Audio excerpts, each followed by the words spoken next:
Hi everyone, Kate here for part 5 of my 100 Life Softening Books series. Looking forward to telling you about 10 more. And the first on this list is a very endearing middle grade series, and that is The Worst Witch series by Jill Murphy. This follows Mildred Hubble and her adventures, escapades, going to a wizarding school, or I guess it would be a witchcraft school. Anyhow, she is terrible at magic. She's very clumsy, and it just makes for lots of interesting events that happen in the story. She always has the best of intentions. She wants things to go better than they do. And one thing that makes this series so fun are all of the illustrations that are sprinkled throughout, or not even sprinkled. There's many, many illustrations in these books, and I find that so enjoyable. So I was very charmed by this series, and I continue to enjoy it as I make my way through it, and I'll just reread some when I end up completing the series. The next book I want to tell you about is Not Just a Witch by Ibbotson. This also has kind of like spooky witch vibes, but not creepy and dark, and that's kind of any kind of book with a witch in it. That's the vibe that I want. And I really appreciate that the very quirkiness of the powers that the witches have in this. In one, the one witch can turn anything into an animal with her toe. That's like the ability that she has. Another one can turn anything into stone, something like that. So I really enjoy this, and you're seeing the rivalry between these two witches, and then there ends up being a love triangle, and just quirky and eccentric things happen. This is a just really unusual series, unusual book, and I love that about it. So she also has, Eva Ibbotson has a slew of children's books with witchy kind of plots, and I'm looking forward to reading more of them in the future. The next one I want to tell you about is another series, and it is a historical mystery series. Historical mysteries are my go-to as far as mysteries go, and this one is the Maisie Dobbs series by Jacqueline Winspear. I have come to love the character of Maisie so much. I love reading a series. I feel you get such an intimate knowledge of a character, getting to see all of the different things that they go through in a life over the course of a life. And this follows Maisie. The first one really introduces her and gives you a picture of her childhood, and then you see up close her time as a nurse during World War I. So a lot of the books are the interwar years, but now later into the series, it is getting into World War II. And getting to see kind of just how hard and gruesome war can be, and the side effects that it has on people, and the aftermath. Then years later, PTSD is a plot point that's featured. I really enjoy the familiarity of the characters as you go through a series, and so Maisie's father and then her best friend, and you get to know her best friend's family. All of it just makes for a really wonderful mystery series, and there's only been one that was scarier than I liked. The rest of them, I felt very comfortable reading them, and they felt the kind of unpleasantness that's there in the story felt very intentional, like it was there to push the plot forward, and it wasn't just there for shock value. The next one is The Belton Estate by Anthony Trollope. I fell completely in love with this book earlier this year, and I really like certain Victorian novels that have a smaller cast of characters, because I find with the bigger ones, they are very grandiose, and sometimes I don't feel that I get to know the story or the characters as well as I would in a smaller, simpler story. And so I really appreciate about this that it's a very simple setup where there is, our main character, she lives with her father, and they're going to be running out of money, and so she needs to marry for money. And certain proposals are thrown her way, and she has to decide what to do. Now, I do know some of the characters, some readers find Clara, the main character, very frustrating, and I understand it. I understand being frustrated with those annoying qualities about her. But I love the story so much, and I could see, people are annoying sometimes. So it felt kind of realistic at the same time, and I loved this book so much. So really loved I loved one of the love interests in this, and it was just so enjoyable. So then continuing on with Anthony Trollope is the Barsetshire Chronicles. So I have to say that I read The Warden, and then I read Barchester Towers, and I liked them enough. I continued, But it wasn't until Dr. Thorne that I fell completely in love with this series. And I think that anyone who loves Jane Austen should try the Barsetshire Chronicles. And I will also say, I think you can start with Dr. Thorne and then double back to the other ones, because I know that Barchester Towers can be pretty daunting to some readers. So maybe just doing Dr. Thorne and then you can double back if you like the writing in that. It's very much, they are church novels.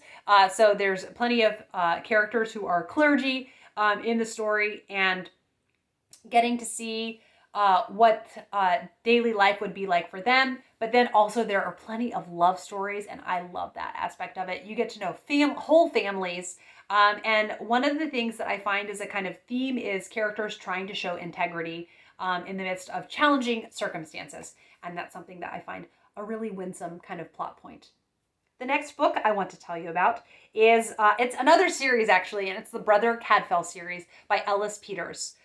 I love the medieval setting. I think it's 14th century. Correct me if I'm wrong, but I think that's what it is. I'm second guessing myself, so sorry if my dates are not quite right. But Brother Cadfael is a monk, and he is such a good man. And whenever he sees things that are injustices that have happened, he takes it upon himself. He is going to make it right. He's going to make it better.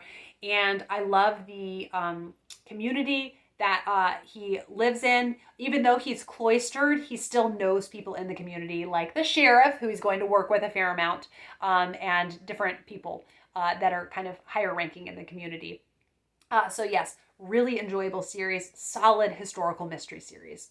The next one is a newer release, and that is Not Exactly Love by Devin Brown. This is put out by Owl's Nest Publishers. I adored this book so much. It's all set up in the lead up to the Valentine's Day skate at St. Luke's. St. Luke's first annual Valentine's Day roller skating party. And the main character is Lita, I think you say it Lita Johnson. And it says 13-year-old Lita Johnson suffers from a secret and severe case of semi-requited love, meaning she has a friend who is a boy, but not her boyfriend, but she wishes he was. This is written so, it feels so authentically 13, and the amount with which you are consumed with a crush when you are 13 years old, I just found this so endearing. And she loves reading, so there's a lot of book love that happens in this. And I also appreciated the length. It did what it was supposed to in just 150 pages, and it did it so well. So this is one that I think will be an annual Valentine's Day reread. I just loved it, and I love that having a crush, sometimes it's terrible. It really stinks when you like someone and they don't like you back, and this just depicted that so accurately to me. The next one I want to talk about is Children of the Longhouse. This is written by a native author, and it's all about the oh my goodness, I forget the tribe that he's from, so I will put it on the screen.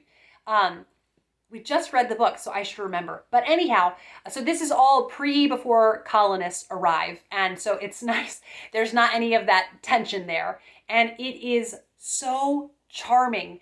Kind of the door in the wall, but Native American, and getting to see, oh my goodness, just what their life would have been like, the games that they played, the food that they ate, kind of the politics of the different tribes, and of the family structure, just all of it. I loved seeing, the types of houses that they lived in, the longhouses, what that was like.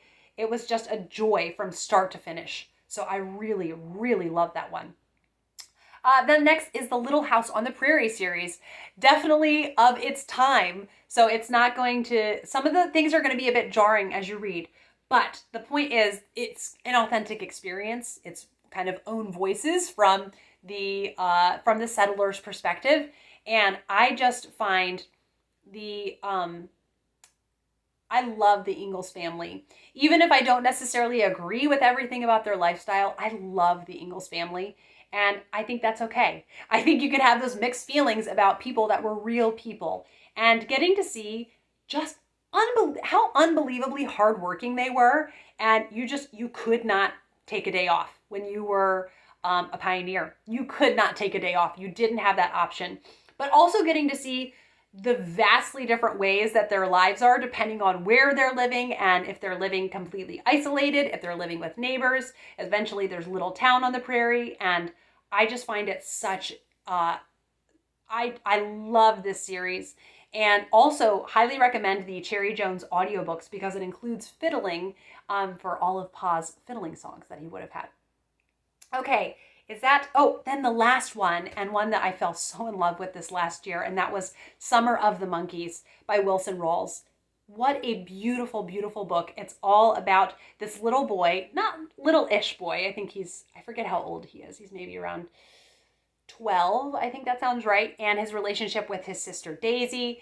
And there is a circus train that crashes, and the circus monkeys escape. And there is a huge financial reward for anyone who can catch the monkeys. And this little boy ends up making it his goal that summer to catch these monkeys. But it's such a summer of personal growth, and it's such a beautiful and moving story about family and what you will do for the people that you love.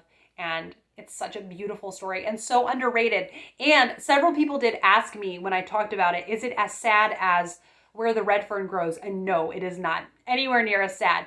It just has a lot of moving parts, some sad things, but mostly it's just very heartwarming. So I hope that you are enjoying this series all about the life-softening books that I love, and I will be back with another video soon. Bye!